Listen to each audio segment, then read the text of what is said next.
Bendecidos, bienvenidos a un nuevo capítulo de la Escuela de Reino. Hoy nos toca la clase número 37 titulada Hijos y Herederos. Tenemos una clase que va a ser de tremenda bendición. A mí personalmente me bendijo el estudiarla, el repasarla, siendo que quizá nosotros preparamos este material, pero aún así el releerlo nos bendice enormemente porque no estamos hablando ideas humanas, no estamos hablando conceptos que la filosofía humana pueda construir, sino que estamos hablando de verdades eternas, realidades eternas de la palabra de Dios. Y toda palabra que sale de la boca de Dios está llena y saturada de poder. Amén. Así que vamos preparándonos y vamos a orar para comenzar esta clase, comenzar este tiempo, consagrándolo al Señor como siempre hacemos. Tenemos la convicción de que solamente el Espíritu Santo puede abrirnos las Escrituras, que nuestra mente natural no es un órgano apto para acceder a la revelación. Solamente nuestro espíritu, cuando recibe la iluminación del Espíritu Santo, la revelación, sin importar cuántos libros se escriban, cuántas películas, videos, DVD y lo que se invente, pero sin importar toda la tecnología, la revelación sigue siendo un acto unilateral de parte de Dios.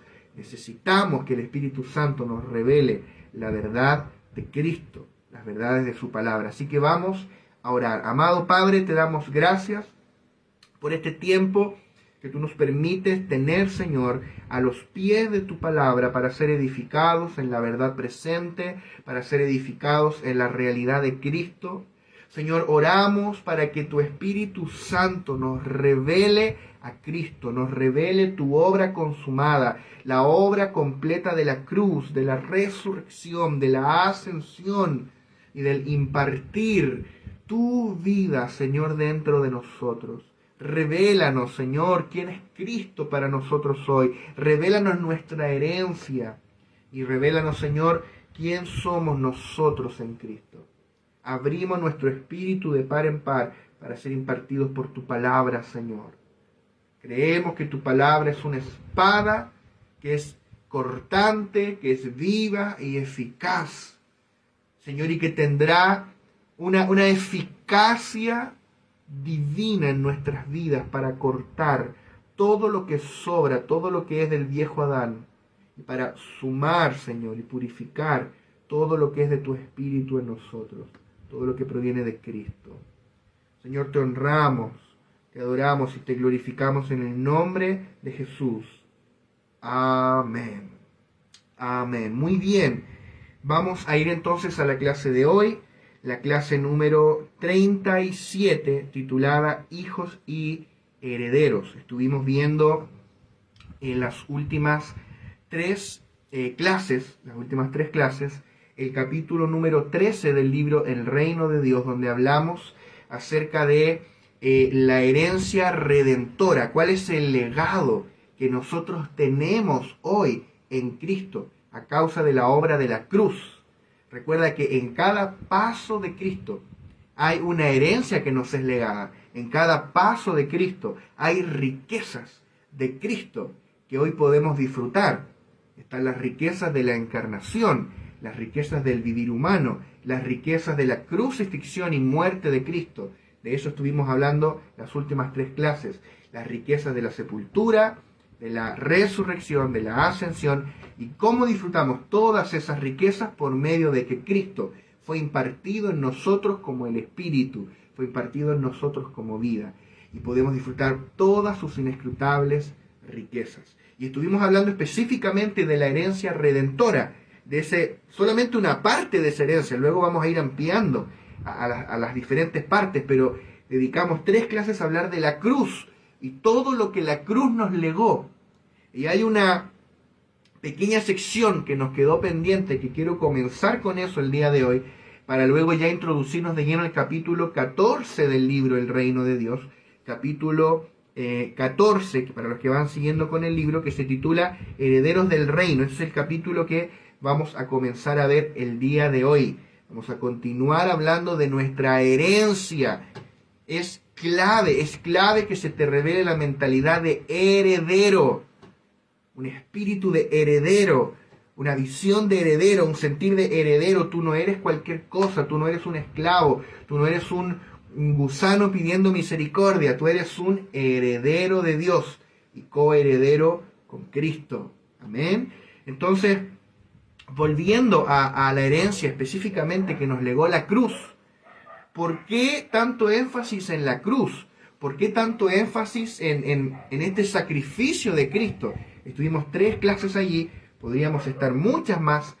¿Por qué? Y quiero arrancar leyendo 1 Corintios capítulo 2, verso 1 al 2, que dice así: que hermanos, cuando fui a vosotros para anunciaros el testimonio de Dios, no fui con excelencia de palabras o de sabiduría, pues me propuse no saber entre vosotros cosa alguna, sino a Jesucristo y a este crucificado. Mira qué tremendo Pablo.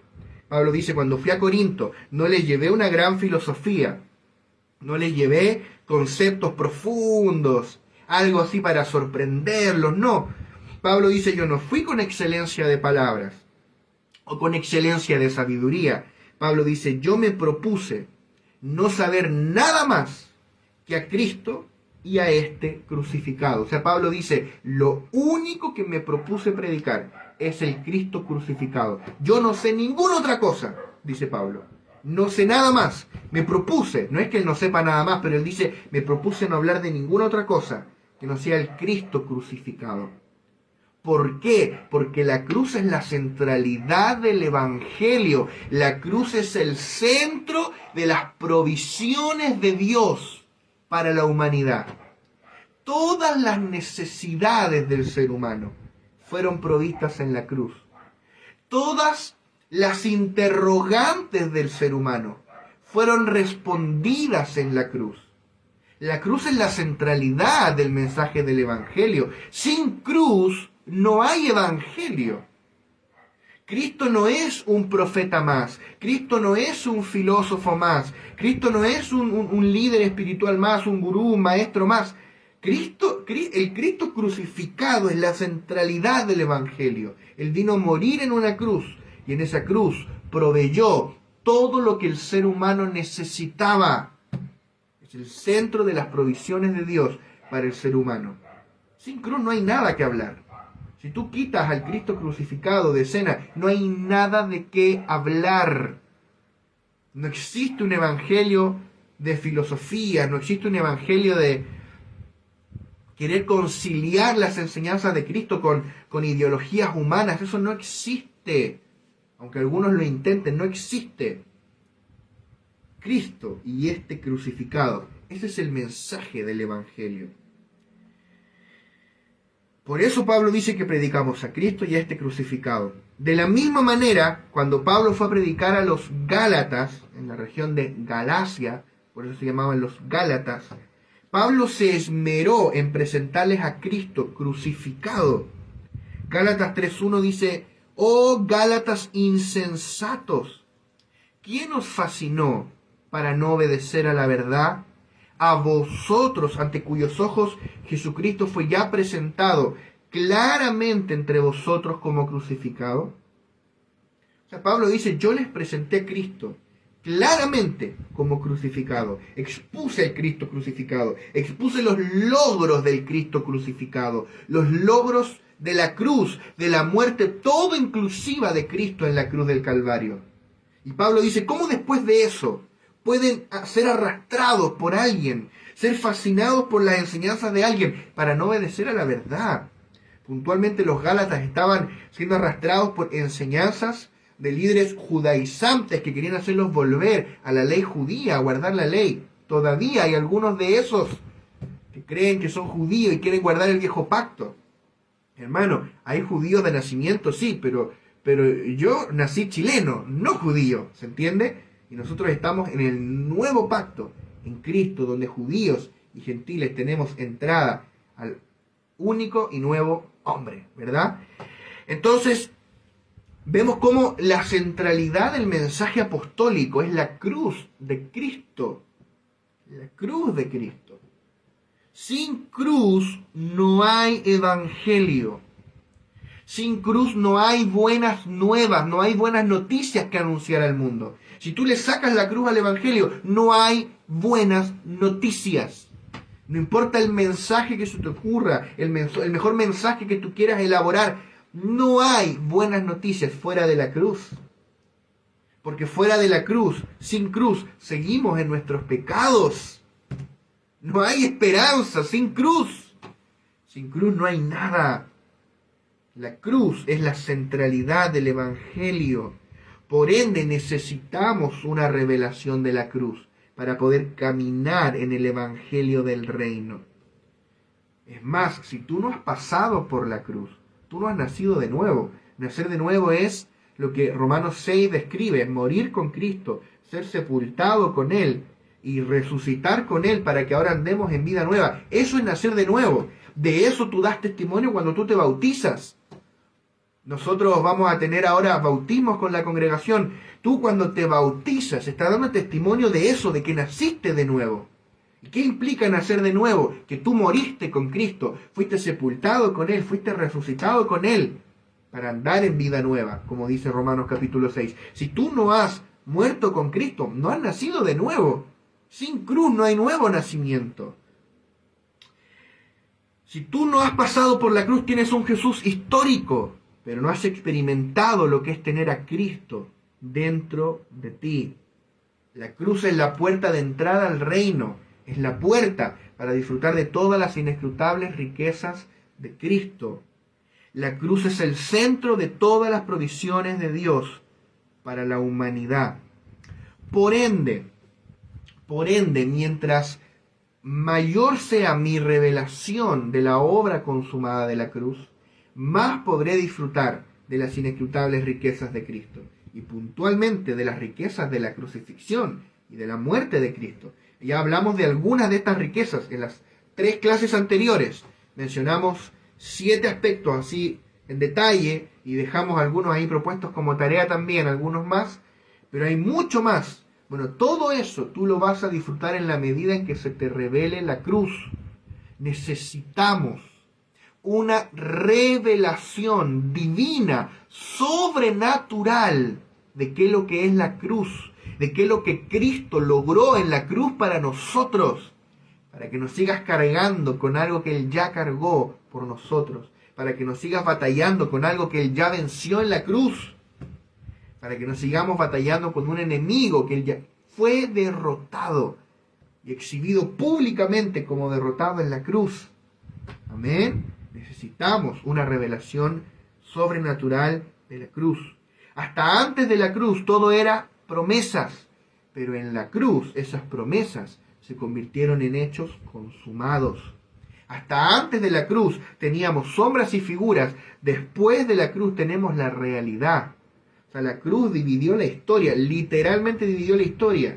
Hasta los ateos tienen que decir tal fecha antes de Cristo, tal fecha después de Cristo.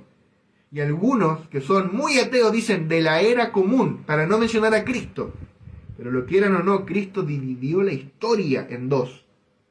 Antes de Cristo, después de Cristo, antes de la cruz y después de la cruz. Se nos tiene que revelar la cruz. Mira lo que dice Primera de Corintios capítulo 1, verso 18, y luego del 22 al 25. Dice, porque la palabra de la cruz es locura a los que se pierden, pero a los que se salvan, esto es a nosotros. ¿Cuántos son de los que se salvan? A nosotros es poder de Dios. La palabra de la cruz es poder de Dios. Verso 22, porque los judíos piden señales y los griegos buscan sabiduría, pero nosotros predicamos a Cristo crucificado. Para los judíos ciertamente tropezadero y para los gentiles locura, mas para los llamados así judíos como griegos, Cristo, poder de Dios y sabiduría de Dios. Porque lo insensato de Dios es más sabio que los hombres, y lo débil de Dios es más fuerte que los hombres. ¡Qué locura! Este pasaje es una locura, es una bomba. Podríamos predicar solo de este pasaje el día de hoy y nos faltaría tiempo. Qué poderoso es este pasaje. Mira, dice, la palabra de la cruz es locura para los que se pierden. ¿Sabes por qué hay algunos que le quieren sacar la cruz al Evangelio? Porque la cruz es locura. Es locura. Entonces tú le sacas la cruz, conviertes a Jesús en una especie de gurú que da principios, la regla de oro, las bienaventuranzas, las quieren mezclar con principios de la nueva era, principios de coaching, principios motivacionales. Eso no es Cristo. Si la gente que le quiere sacar la cruz, derechamente es porque no quiere padecer, no quiere sufrir el oprobio de la cruz. Porque el mensaje de la cruz produce persecución, produce enemistades, produce odio del sistema hacia ti. No le saquemos la cruz al mensaje. Sin cruz no hay evangelio. Cristo no es un gurú, Cristo no es un orador motivacional. Cristo vino a traer cruz. Y si tú no pasas por la cruz, tú no estás dentro del reino. La cruz es la puerta de entrada. Entonces Pablo dice, nosotros predicamos a Cristo crucificado. O sea, tú no puedes predicar buenas intenciones, buenas ideas humanas. Tú tienes que predicar la obra consumada de la cruz. Y fíjate lo que dice que Dios destruyó la sabiduría de este mundo y Dios desechó el entendimiento de los entendidos. Y dice, porque lo insensato de Dios es más sabio que los hombres, y lo débil de Dios es más fuerte que los hombres. Esto es una locura. Esto es una locura. Cuando Pablo habla de la sabiduría de Dios, dice que Cristo es nuestra sabiduría, y habla de que en la sabiduría de Dios, pero luego te habla de lo insensato de Dios. Vamos por partes. ¿Cuál es la sabiduría de Dios? Es la cruz. La cruz es la sabiduría de Dios. ¿Y dónde fue manifestado el poder de Dios? En la cruz. Por eso Cristo para nosotros es poder de Dios y sabiduría de Dios. Ahora bien, Pablo también dice que lo insensato de Dios es más sabio que los hombres. ¿Qué es lo insensato de Dios? Mira la expresión rara. ¿Acaso hay algo insensato en Dios? ¿Acaso hay algo débil en Dios? Cuando dice lo débil de Dios. ¿Qué es lo insensato de Dios? Es la cruz. ¿Qué es lo débil de Dios? Es la cruz. Entonces lo débil de Dios, que es la cruz, es más fuerte que la fortaleza de los hombres. Y lo insensato de Dios, esta locura divina de enviar a Cristo a morir en una cruz, es más poderoso que toda la sabiduría humana. Por eso Cristo es para nosotros poder de Dios y sabiduría de Dios. No tengas miedo de predicar la locura de la cruz. El Evangelio es locura para los que se pierden, pero para nosotros es poder de Dios. Pablo dice, no me avergüenzo del Evangelio, porque es poder de Dios. ¿Amén? Incluso, si tú ves en los 4 evangelios, vas a ver que para los discípulos en algún momento fue una locura el hecho de que Jesús fuera a la cruz. De hecho, Pedro comenzó a reconvenirle, ¿verdad? Allí en Mateo 16, si no mal recuerdo, empieza a reconvenirle, después tú cotejas la cita, y Jesús comienza a anunciar que él va a ser crucificado, va a padecer mucho de los fariseos, de los escribas, y Pedro le dice, Señor, en ninguna manera esto te acontezca. ¿Cómo tú vas a ir a morir a la cruz? Es como decir, mira alrededor, los judíos te quieren hacer rey, los judíos te escuchan, atraes a miles. ¿Cómo vas a ir a morir ahora? O sea, hasta para los judíos era una locura. Para el mundo es una locura que Cristo haya ido a la cruz. Mire, incluso la gente que no conoce al Señor puede entender la Navidad, puede entender que Cristo haya venido a nacer en un pesebre para traernos esperanza, salvación, etcétera, pero no pueden entender cómo Él fue a la cruz, ni pueden entender que nosotros necesitamos pasar por esa cruz. Pero ¿por qué necesitamos pasar por esa cruz? Para ser herederos de todas las riquezas que esa cruz ganó para nosotros. Mira lo que dice Apocalipsis capítulo 5, del 11 al 12. Dice, y miré y oí la voz de muchos ángeles alrededor del trono, y de los seres vivientes, y de los ancianos, y su número era millones de millones, que decían a gran voz, el Cordero que fue inmolado es digno de tomar el poder, las riquezas, la sabiduría, la fortaleza, la honra, la gloria y la alabanza. Qué tremendo es este pasaje. Cristo es el Cordero de Dios. Él fue inmolado y por eso Él es digno. Inmolado es sacrificado. Él fue sacrificado en la cruz. Por eso Él es digno de tomar el poder, la riqueza, sabiduría, fortaleza, honra, gloria, alabanza. El asunto es, yo una vez escuché esto de un hombre de Dios y no puedo recordar quién es, pero lo escuché y hizo clic en mi espíritu y se me reveló esto muy fuerte en mi espíritu, que la consecuencia de que Él haya sido inmolado y que Él reciba ahora el poder, la riqueza, sabiduría, fortaleza, es que ahora, como Él murió como nuestro sustituto, todas estas cosas que Él logró son nuestra herencia.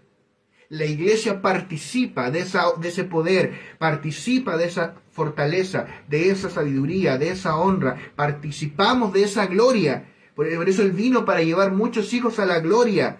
Participamos de esa alabanza, somos para alabanza de la gloria de su gracia.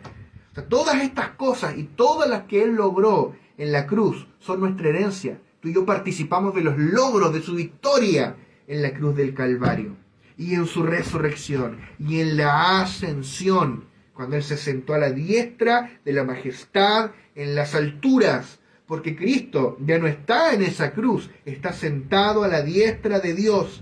Y un día todo ojo le verá viniendo en las nubes del cielo. Aleluya.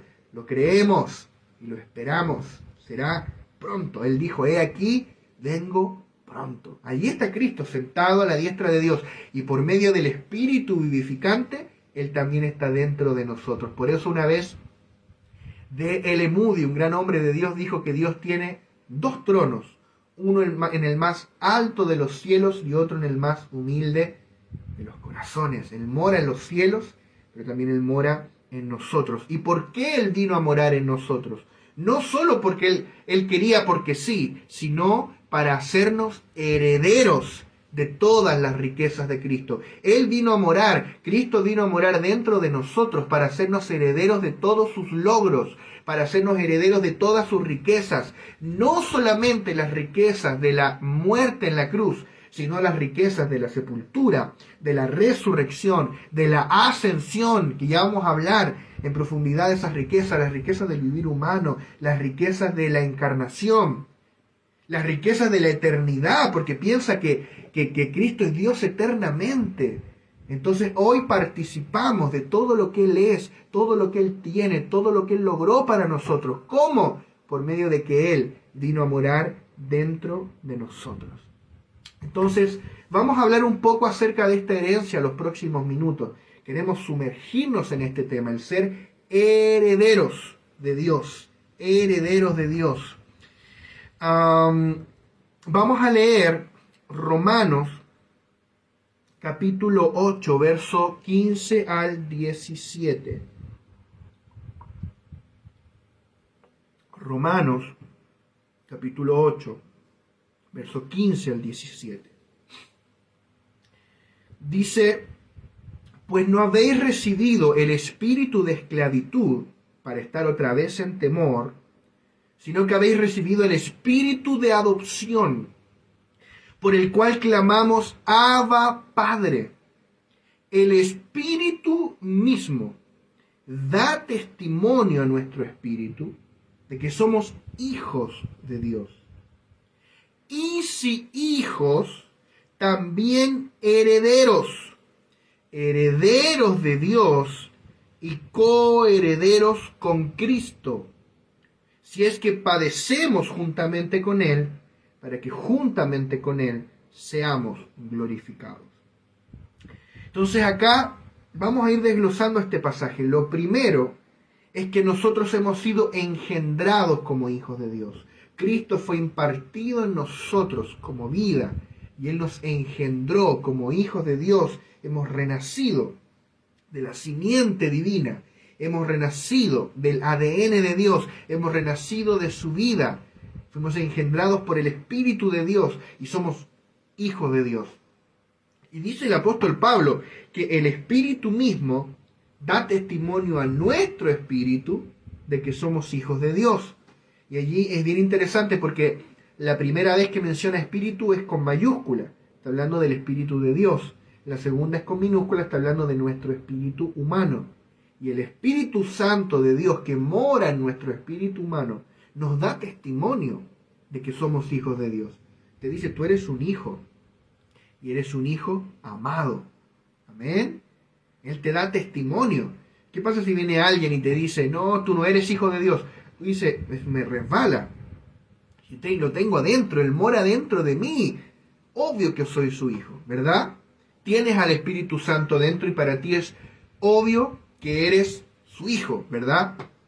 El asunto es que de la misma manera el Espíritu Santo nos da testimonio de que si somos hijos, también somos herederos, herederos de Dios y coherederos con Cristo. Y aquí hay un aspecto que muchos hijos de Dios desconocen, que es el aspecto de herederos. Tú no solamente eres hijo, también eres heredero. En lo natural, todo hijo es un heredero de su padre. Por ejemplo, si el día de mañana yo muero, de forma automática en las leyes de mi país, yo heredo todas mis cosas a mis hijos, ¿verdad?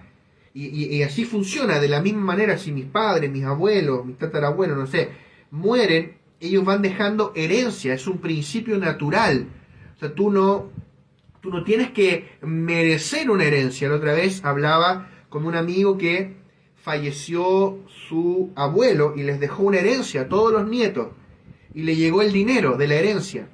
Y él no hizo nada para portarse bien, para merecer esa herencia. No, es por derecho, es por legalidad. Y acá vamos a entrar en un tema muy interesante porque cuando hablamos de nuestra herencia, estamos hablando de un asunto legal. Dios es legal. Tienes que ver esto. Dios, ojo, Dios no es legalista, pero Él es legal, que no es lo mismo, ¿verdad? No es lo mismo legalista que legal. Dios es legal. Dios tiene ciertos principios que Él escribió, que Él trazó, y Él se ajusta a esos principios. Él no los transgrede, Él no viola sus leyes. Cuando Él establece algo, Él lo cumple. Toda palabra de Dios es legal, tiene una legalidad. Por eso cuando el Señor jura, por ejemplo, en el Antiguo Testamento, no pudiendo jurar, dice la palabra, por uno mayor a sí mismo, juró por sí mismo, ¿verdad? Y dice, de cierto te bendeciré, por ejemplo. O sea, toda palabra de Dios es legal. Te tiene que revelar la legalidad de Dios. Cuando Dios determina legalmente que Él ya te ha bendecido, porque ojo, no es que Él determinó que te va a bendecir, es que Él determinó que Él ya te bendijo en Cristo con toda bendición espiritual en los lugares celestiales. Lo que es una resolución legal funciona independientemente de si tú te portas bien o te portas mal. Lo que no es un chip libre para que tú te portes mal, de ninguna manera. ¿Verdad? Así como en palabras así bien simples. Esto no es una licencia para pecar, no es una licencia para tener cualquier tipo de comportamiento, no.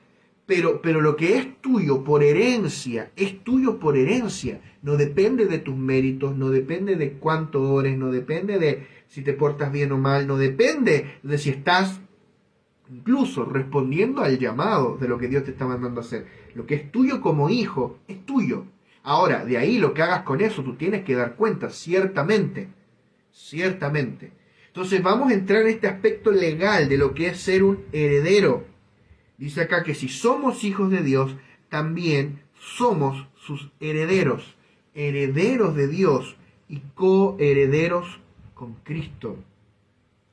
Sin importar si tú vienes de una familia rica o pobre, si tú eres un hijo de Dios, tú eres un heredero de Dios y coheredero con Cristo. Tú tienes un Padre que es dueño de todas las cosas. Por ende, todo lo creado es tu herencia. O sea, cuando tú vas ahí a ver al abuelo o al bisabuelo, que imagínate tiene, no sé, supongamos una parcela, y tú miras y tú dices, bueno, todo esto, cuando el bisabuelo se muera, es de los herederos. Y algunos andan sacando cuenta de esto. Es lo mismo con Dios. Todo lo que es de tu Padre también es tuyo, porque eres un heredero. Por eso los hijos de Dios necesitamos transicionar de una mentalidad de esclavo a una mentalidad de heredero. O sea, tu Padre es dueño del oro y de la plata. Dice la palabra en el libro de los Salmos: de Jehová es el mundo y su plenitud, la tierra y los que en él habitan, ¿verdad? Ahí tú puedes cotejar ahí los versículos. Nosotros vamos acá citando un poco de memoria. Pero del Señor es el mundo completo. Y todo lo que hay en este mundo es del Señor. Todo. O sea, tú caminas por la calle, tú ves los montes, tú ves los árboles, tú ves las riquezas. Todo es de tu Padre. Y por ende también es tuyo. Mira lo que dice la palabra en Santiago, capítulo 2, verso 5. Dice: hermanos míos amados, oíd. ¿No ha elegido Dios a los pobres de este mundo para que sean ricos en fe y herederos del reino que ha prometido a los que le aman? Mira lo que está diciendo acá a modo de pregunta, te está haciendo una afirmación. Te está diciendo que Dios eligió a los pobres de este mundo. Yo creo que puedo apostar sin equivocarme a que la mayoría de la gente que me está escuchando corresponde a los pobres de este mundo. Capaz hay uno que otro rico, pero la mayoría, ¿verdad?, viene de los pobres de este mundo. No teníamos grandes cosas, pero Dios eligió a los pobres de este mundo para que sean ricos en fe y herederos del reino que ha prometido a los que le aman. Tú eres un heredero del reino. O sea, piensa en esto por un momento. Llevamos 37 hasta aquí, 37 clases hablando de todas las glorias del reino, las maravillas del reino, los derechos del reino, la ciudadanía, el reino intrínseco, el crecimiento del reino, la vida, el vivir del reino, tantas cosas gloriosas. Y después de todo lo que hemos visto hasta acá, te tengo la gran noticia de que eres heredero de ese reino, de que todo lo que está en ese reino es tuyo por derecho, es tuyo por herencia, para que lo disfrutes. Somos herederos del reino que Dios ha prometido a los que le aman. Somos herederos aquí y también seremos herederos en la manifestación venidera del reino. Amén. Y reinaremos con Él. Si somos fieles a nuestra asignación en esta era, si sufrimos con Él, también reinaremos con Él. Entonces quiero que podamos ahondar un poco más acerca de nuestra herencia en Cristo. Y vamos a introducir un concepto muy interesante, que es el concepto de testamento. Testamento. Tú ves, por ejemplo, tu Biblia está dividida en Antiguo Testamento y Nuevo Testamento, ¿verdad? Y tiene mucho que ver con el Antiguo Pacto y el Nuevo Pacto, o Antigua Alianza y Nueva Alianza, sinónimos, ¿verdad? Entonces hay una relación entre pacto y testamento. Toda herencia es registrada en un testamento. Por ejemplo, si supongamos tienes un abuelo con dinero y él tiene tierras, tiene bienes, él va a escribir un testamento y cuando él muera, ese testamento entra en vigencia, ¿verdad? Ahora, capaz, si tú no tienes nada, ni testamento escribes, ¿verdad? Pero cuando una persona adinerada va a morir, escribe un testamento. Por ejemplo, yo estudié en la Universidad Federico Santa María, y es bien interesante la historia de la universidad porque se llama así en honor a un hombre millonario, a un empresario chileno que era millonario, que hizo su fortuna, bueno, con negocios internacionales, Francia, varios lugares, y él no tenía herederos, entonces él decidió donar todas sus riquezas para construir una universidad en la ciudad de Valparaíso, en Chile. Entonces él escribió un testamento donde él dice: yo lego toda mi riqueza a la ciudad de Valparaíso para que específicamente se haga una universidad que tiene que ser así, así y así. Y él hizo un testamento, y de hecho en la entrada de la universidad está escrito ahí parte del testamento de Federico Santa María. Bueno, es lo mismo. O sea, un testamento tiene que ver con una herencia, pero que está escrita de forma legal. Está detallada, todos los pasos de forma legal, porque todo lo que estamos hablando acá tiene una legalidad. Hoy estamos hablando de la legalidad del reino. Por ahí un poco esa legalidad puede sonar un poco densa, un poco hasta como aburrida, podríamos decir. Pero necesitamos escuchar esto con los oídos del Espíritu, porque esto es tremendamente poderoso, porque cuando tú entiendes legalidad divina, tú ya no dependes de tus emociones, tú ya no dependes de sentimientos, dependes de hechos consumados, dependes de lo que Dios dijo. Y tú sabes que lo que Dios dijo se cumplirá, independiente de lo que tú sientas, independiente de lo que diga la gente, porque Dios lo dijo y Dios lo hará. Ese es el poder de entender la legalidad divina. Por ende, pon extrema atención a lo que vamos a decir los próximos minutos. Entonces, toda herencia es registrada en un testamento. ¿Dónde encontramos el detalle de nuestra herencia? ¿Dónde está el testamento que describe tu herencia y mi herencia en Cristo? En la palabra de Dios. Las Escrituras, la Biblia, es el testamento celestial donde Dios registró sus riquezas para nosotros, su herencia para nosotros.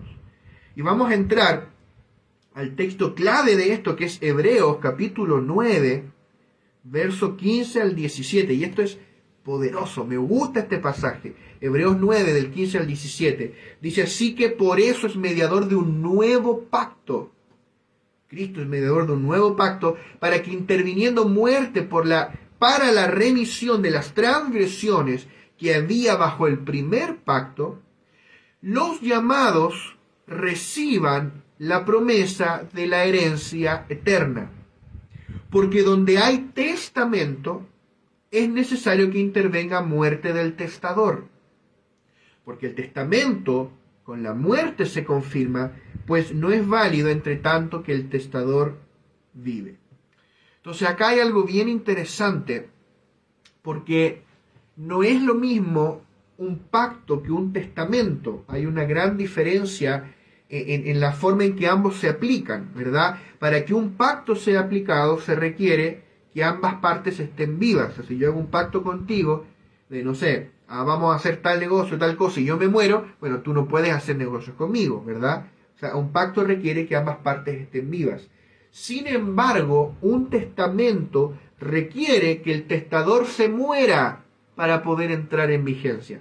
Por ejemplo, yo daba el caso de este millonario, Federico Santamaría, y él escribió su testamento, pero después de eso vivió, no sé, 15 años más. Y hasta que él no se muriera, ese testamento no entraba en vigencia. Él no iba a donar su dinero en vida. Él iba a esperar a morir, y una vez muerto, entraba en vigencia el testamento, ¿verdad? Entonces, para que un testamento entre en vigencia, tiene que haber muerte del testador. Ahora es bien interesante porque finalmente estos dos conceptos, pacto y testamento, están íntimamente ligados. De hecho, en el griego original, acá en Hebreos, es la misma palabra para pacto y para testamento. Porque tú y yo tenemos tanto un pacto como un testamento en Cristo. Aquí vamos a entrar en algo muy, muy interesante, porque Dios hizo un nuevo pacto con nosotros en Cristo, y a la vez, a través de Cristo, Dios nos dio un testamento. Tenemos un pacto con Dios, pero a la vez en Cristo tenemos un testamento para recibir la herencia eterna que Dios preparó para nosotros. Y por medio de este testamento, nosotros recibimos los hechos que ya fueron efectuados por Cristo como nuestro legado para que los disfrutemos. Vamos a explicar eso. Cristo ya consumó estos hechos redentores. Por ejemplo, hemos hablado de la herencia de la cruz. Cristo ya lo consumó en la cruz.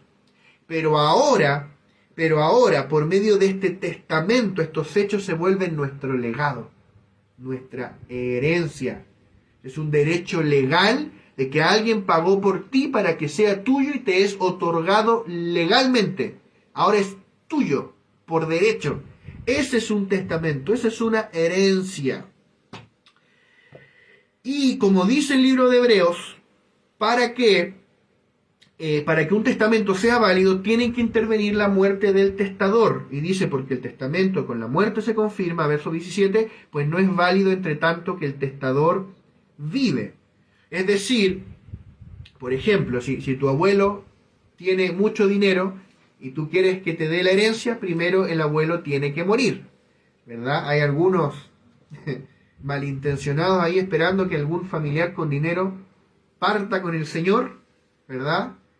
Pero bueno, o capaz nadie en tu familia tiene dinero y no hay ninguna herencia, bueno, pero en Cristo tú sí tienes una herencia. Amén.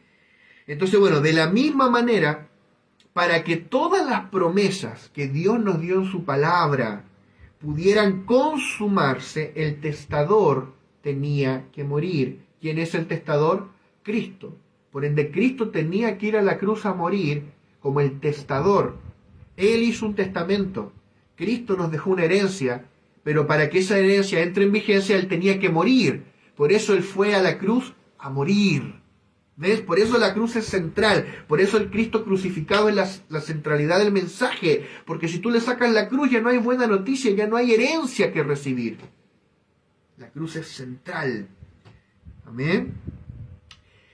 Entonces, por eso Cristo tenía que morir, pero de la misma manera Cristo resucitó de entre los muertos para Él mismo ser el mediador de esta herencia, ser el albacea, es como este es el término técnico, el albacea o el mediador que nos entregue nuestra herencia que nos fue legada.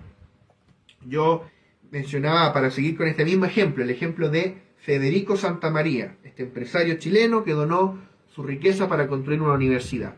Él es el testador, escribió el testamento y de ahí a esperar que se muera. Y en el testamento él les designó un albacea o un mediador, que es la persona o las personas que se van a encargar de ejecutar la voluntad del testador, que está escrita en el testamento.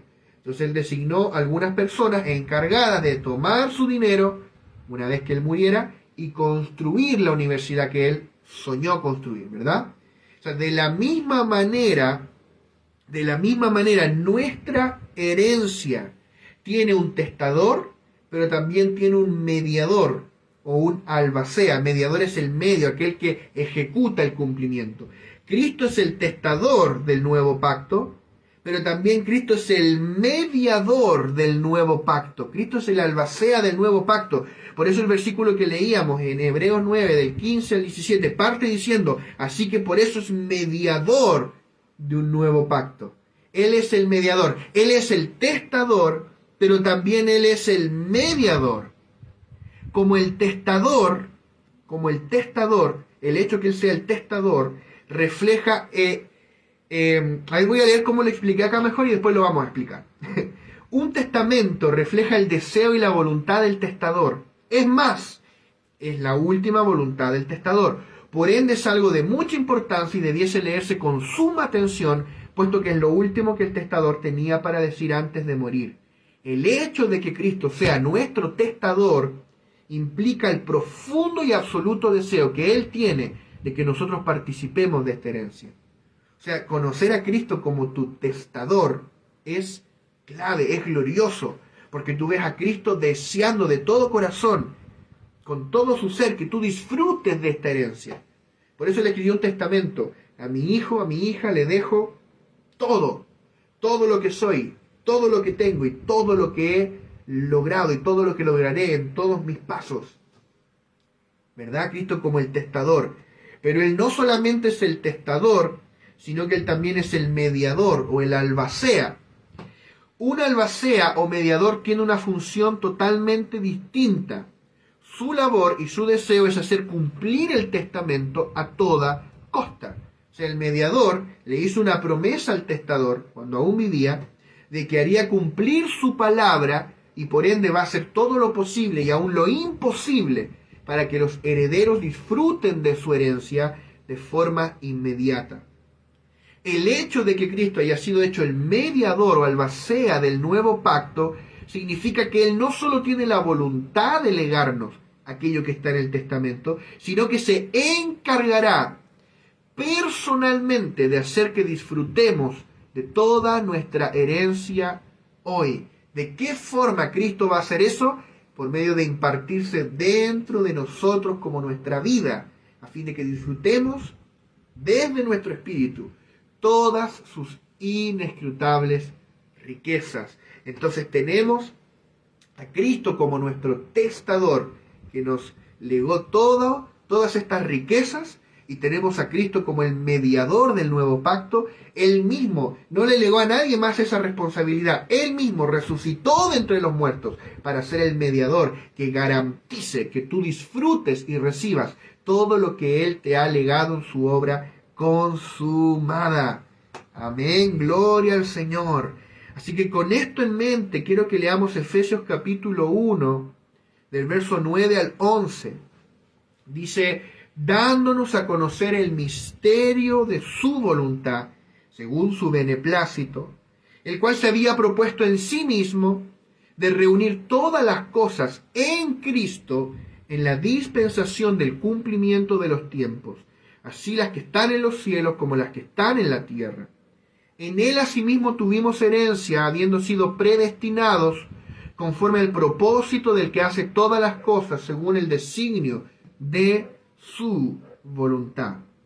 Qué tremendo es Efesios. Yo vuelvo a leer Efesios porque si tú recuerdas, tuvimos nosotros un estudio de Efesios donde vimos los 6 capítulos completos, pero uno vuelve a releer estos pasajes y te saltan tantas cosas que tú dices: wow, qué tremendo es Efesios, qué maravilloso lo que está hablando acá. Acá está hablando del propósito eterno, el plan eterno de Dios, y está hablando de nuestra herencia. Dice: en él asimismo tuvimos herencia, habiendo sido predestinados conforme al propósito eterno del que hace todas las cosas según el designio de su voluntad.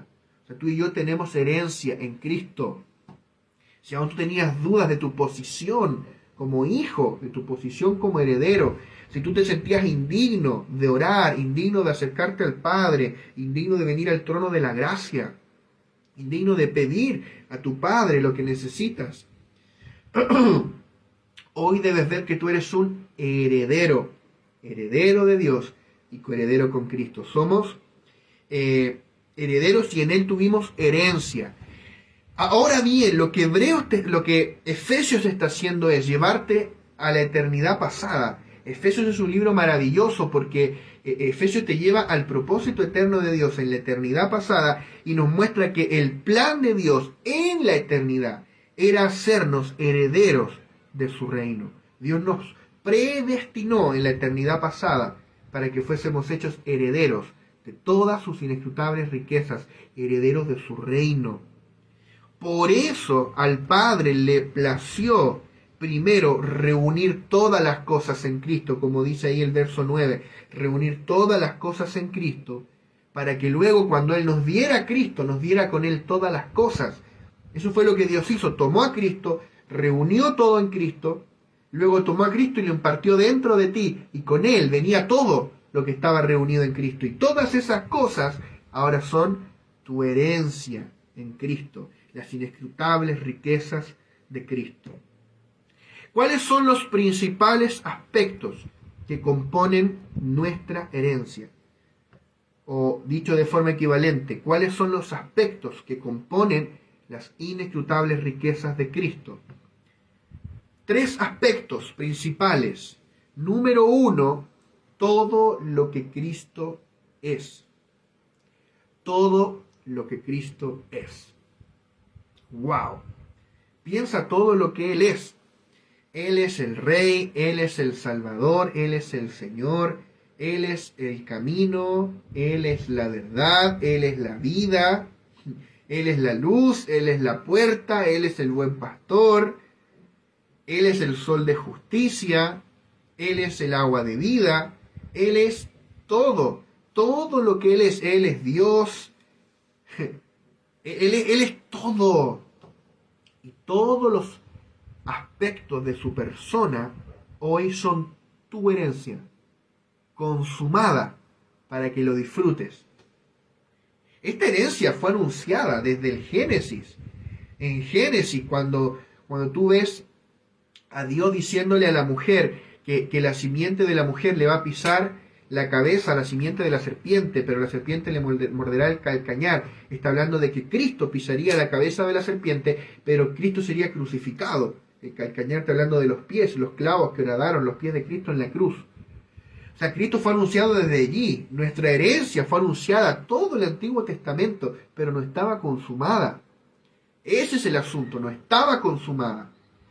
Imagínate, David, Jeremías, Isaías, todos los profetas. Dice la palabra en Pedro que los profetas indagaron, inquirieron de la gracia destinada a nosotros, viendo qué persona, qué tiempo indicaba el Espíritu de Cristo que estaba en ellos. ¡Qué tremendo! Inquirieron, pero ellos se dieron cuenta que no estaba temporalmente designada a ellos, sino al fin de los tiempos, cuando vino Cristo. Y ahora, por cierto, ellos han sido incluidos en Cristo. Pero ellos miraron desde antes de la cruz a la promesa de herencia que estaba en la cruz. Tú estás desde el otro lado de la cruz. Tú naciste después de la cruz. Tú creíste en Cristo. Y Cristo ya murió en la cruz. Esta herencia es una herencia consumada y legada, entregada a ti, para que la disfrutes ahora, right now, justo ahora, no mañana. Está disponible en tu espíritu ahora. Amén. Todo lo que Cristo es, tú lo tienes dentro de tu espíritu. Cristo es todas las cosas.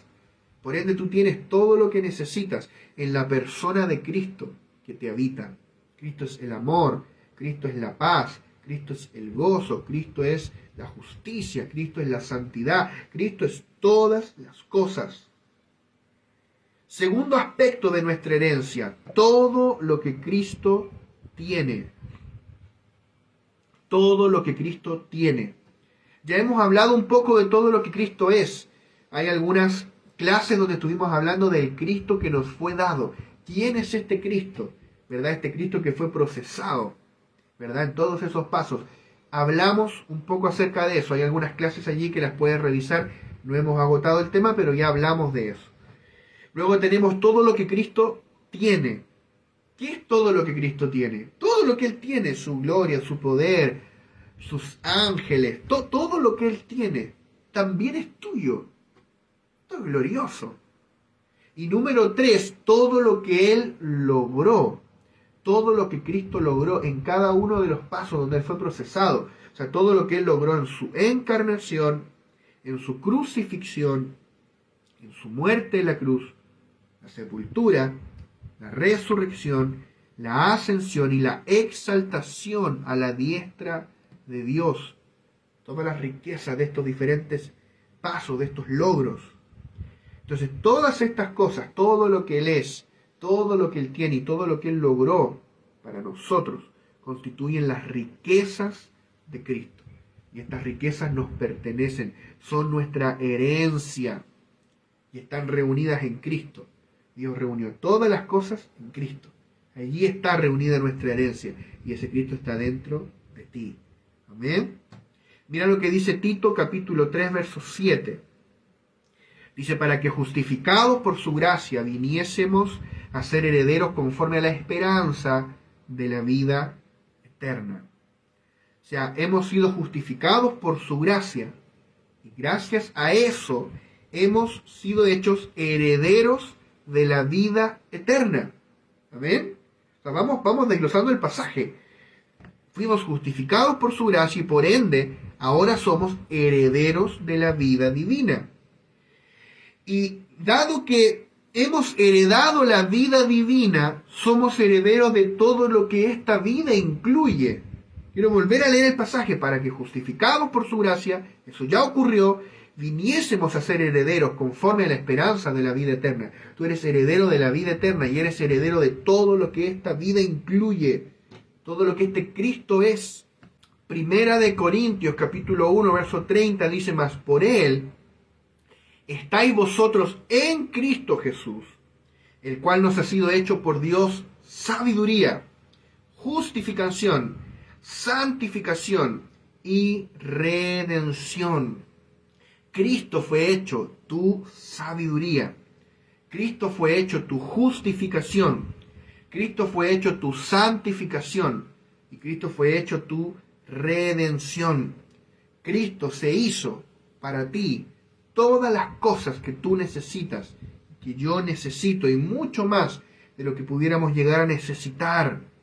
Cristo es la provisión infinita del Padre. Todo fue reunido en Él.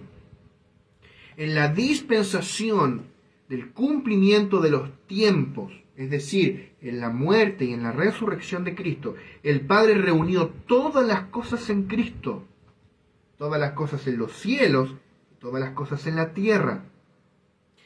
Es decir, todo lo que tiene que ver con nuestra vida celestial y también con nuestra vida terrenal, todo fue reunido en Cristo.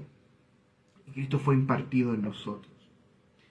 Qué maravilloso. Y quiero cerrar el día de hoy hablando un poco acerca de a qué nos referimos cuando hablamos de todo lo que Cristo tiene. Hemos hablado ya de todo lo que Cristo es en clases anteriores, pero queremos hablar un poco de todo lo que Cristo tiene. Quiero que leamos nuevamente Romanos 8:17, que dice, y si hijos, también herederos, herederos de Dios y coherederos con Cristo, si es que padecemos juntamente con Él, para que juntamente con Él seamos glorificados. Entonces somos hijos y también herederos y coherederos con Cristo. Quiero que notes eso, coheredero. O sea, heredero juntamente con Cristo. Eso significa que todo lo que Cristo tiene también es tuyo. Que todo lo que Cristo heredó del Padre también lo comparte contigo. O sea, Él no comparte su gloria con nadie, pero a nosotros nos hizo participantes de su gloria. Él era el Hijo unigénito de Dios en la eternidad pasada, pero Él decidió llevar muchos hijos a la gloria y que Cristo fuese el primogénito de entre muchos hermanos, igualitos, idénticos al primogénito. Romanos 8:29 dice, porque a los que antes conoció, también los predestinó para que fuesen hechos conformes a la imagen de su Hijo, para que Él sea el primogénito entre muchos hermanos. ¡Wow! Y Hebreos capítulo 2, verso 10 al 12 dice, porque convenía a aquel por cuya causa son todas las cosas, y por quien todas las cosas subsisten, que habiendo de llevar muchos hijos a la gloria, perfeccionase por aflicciones al autor de la salvación de ellos. Porque el que santifica y los que son santificados, de uno son todos, por lo cual no se avergüenza de llamarlos hermanos, diciendo, anunciaré a mis hermanos tu nombre, en medio de la congregación te alabaré, en medio de la eclesía te alabaré, en medio de la iglesia te alabaré. Y acá está citando el Salmo 22:22, que dice, anunciaré tu nombre a mis hermanos, en medio de la congregación te alabaré. Entonces, ¿cuál es el asunto acá que quiero destacar? El ser hermanos de Cristo. Porque para nosotros es como una cosa quizá un poco abstracta, ¿verdad? Vamos a la iglesia, nos decimos hermano, ¿cómo está hermano tal, hermano tal? Se entiende, no somos hijos del mismo Padre, por ende somos hermanos de Cristo, pero no hacemos un poco esa vuelta de, bueno, ¿y qué implica eso? Implica mucho, ser hermanos de Cristo, implica mucho. Porque implica que todo lo que es de Cristo también es nuestro. Que todo aquello de lo cual Cristo es heredero, tú también eres heredero. Hemos heredado la misma posición de honor que tiene Cristo. Por eso que, dado que estamos en Cristo, hemos sido sentados juntamente con Él en los lugares celestiales, porque Él está sentado en los lugares celestiales. Esa es nuestra posición en Cristo. Amén.